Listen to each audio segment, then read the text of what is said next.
Hi hello welcome to post 360. నేను మీ మురళీ రాపల్లి.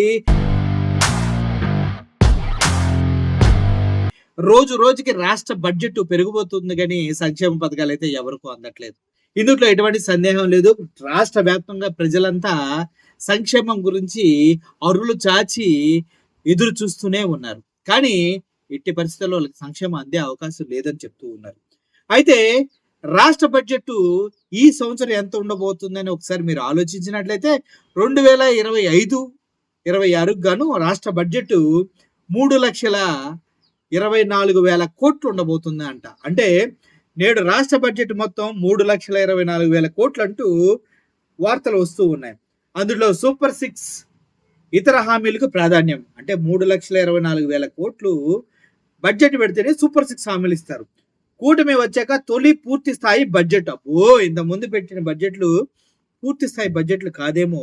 కూటమి వచ్చిన తర్వాత తొలి పూర్తి స్థాయి బడ్జెట్లో 3,24,000 కోట్లు అంటన్నా. అర్థం చేసుకోండి. ఎక్కడి నుంచి చేస్తారు 3,24,000 కోట్లు అనేది నాకు అర్థం కావట్లేదు.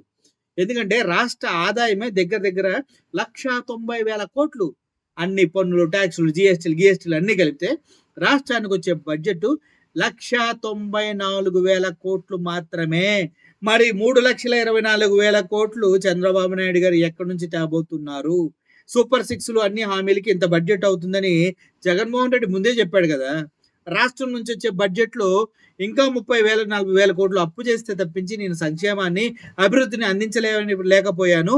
చంద్రబాబు నాయుడు కూడా చేయలేడు, ఇది అసాధ్యం, నేను ఫేక్ ప్రామిస్ చేయలేనని చెప్పే కదా జగన్మోహన్ రెడ్డి తను ఇచ్చిన మాట కట్టుబడి ఇంత మాత్రమే చేయగలనని లిమిటెడ్గా చెప్పాడు. కానీ ఇప్పుడు చంద్రబాబు నాయుడు గారు మళ్ళీ 3,24,000 కోట్ల బడ్జెట్ అండి. ఎక్కడి నుంచి తేవాలి, ఎన్ని కోట్లు అప్పు చేయాలి?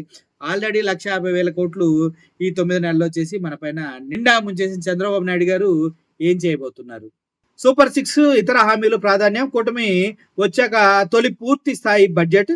అసెంబ్లీలో పయ్యావులు, మండలిలో కొల్లు వ్యవసాయ బడ్జెట్ ప్రవేశపెట్టనున్న అచ్చం. పుస్తకాలకు స్వస్తి, అంతటా ట్యాబులతోనే. అమ్మ 8th క్లాస్ పిల్లలకి ఇచ్చే ట్యాబులు ఇప్పుడు అసెంబ్లీలో ఇస్తున్నారా, మండలిలో ఇస్తున్నారా? ఆంధ్రజ్యోతిలో వచ్చినండి. కూటమి సర్కారు అధికారంలోకి వచ్చిన తర్వాత తొలి పూర్తి స్థాయి బడ్జెట్ రూపుదిద్దుకుంది. ఆర్థిక మంత్రి పయ్యావుల కేసులు 2025-26 ఆర్థిక సంవత్సరం బడ్జెట్ ను శుక్రవారం ఉదయం శాసనసభలో ప్రవేశపెట్టనున్నారు.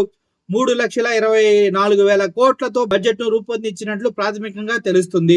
2024-25 ఆర్థిక సంవత్సరం గాను నవంబర్ లో కూటమి ప్రభుత్వం ప్రవేశపెట్టిన 2,94,000 కోట్ల ఓట్ ఆన్ అకౌంట్ బడ్జెట్ తో పోలిస్తే ఇది 10% ఎక్కువ.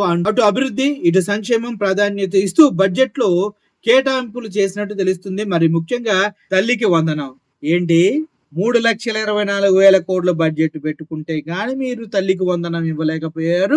అదే తల్లికి వందనాన్ని, మిగిలిన సంక్షేమ పథకాలన్నీ జగన్మోహన్ రెడ్డి గారు కేవలం 2,10,000 కోట్లలో ఇవ్వగలిగాడంటే ఎవడ్రా మగాడు ఇక్కడ? ఎవడు మగాడు చెప్పండి? ఎవడు మగాడు? ఆడు మగాడ్రా బుజ్జి అన్న టైటిల్ జగన్మోహన్ రెడ్డి గారికి క్లియర్ గా యాప్ట్ అవుతుందేమో ఆలోచించండి. ఎందుకంటే 2,24,000 కోట్ల బడ్జెట్ అన్నా, 3,24,000 కోట్ల బడ్జెట్లు ఇస్తే సంక్షేమం ఇస్తారు. అది కూడా తల్లికి వందనం ఒకటే మెన్షన్ చేశారు. మిగిలిన రైతు బంధువులు, రైతు ఇవేమి ఉండవు నాకు తెలిసి. అందుట్లో కూడా చాలా తక్కువ ఉంటాయి. చూస్తూ ఉండండి. 10% వీళ్ళు ఏం చేయలేరు నాకు తెలిసి. మహా అయితే అప్పటికిప్పటికి 34,000 కోట్లు పెరిగింది. 34,000 కోట్లు అన్ని సంక్షేమ పథకాలు ఇవ్వగలరా చంద్రబాబు నాయుడు అంటే? అది సీన్ లేదు. ఒకటో రెండో తూతూ మంత్రంగా ఇచ్చామని చెప్పుకోవడానికి మాత్రమే ఉంటాయి. సో మొత్తానికి రాష్ట్ర బడ్జెట్ ఇప్పటి వరకు ఎప్పుడు లేనంత స్థాయిలో 3,24,000 కోట్లంట. మన బతుకులు ఎటు వెళ్తానే ఒకసారి ఆలోచించుకుంటారు నాయన. Okay, thank you for watching this video. Murali signing off. Thank you so much.